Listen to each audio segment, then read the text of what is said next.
Hi friends, எங்களுடைய இரவு சாப்பாடு பார்க்குறதுக்கு பெல் லைக் கிளிக் பண்ணுங்கள், சப்ஸ்கிரைபர் பண்ணுங்கள், போடுற வீடியோ மக்களே பாருங்கள், லைக் பண்ணுங்கள், சரியாக பிடிச்சிருந்தால் கமெண்ட் பண்ணுங்கள்.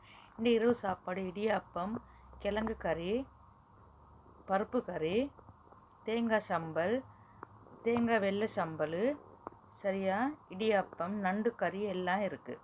சரியா மீன் குழம்பு இருக்குது. சரியா அதுக்கு அடுத்த சாப்பாடு நூடுல்ஸ் காய்கறி போட்டு பருப்பு கறியும் முட்டை வச்சு இரவு சாப்பாடு. சரியா ஓகே மக்களே, என்னுடைய வீடியோ பிடிச்சதை மறக்காமல் சப்ஸ்கிரைபர் பண்ணுங்கள், மறக்காமல் பார்த்து கொஞ்சம் சப்போர்ட் பண்ணுங்கள். சரியா ஓகே, இன்னொரு வீடியோவில் சந்திக்கும் வரை விடைபெறுகிறேன். Tata bye friends.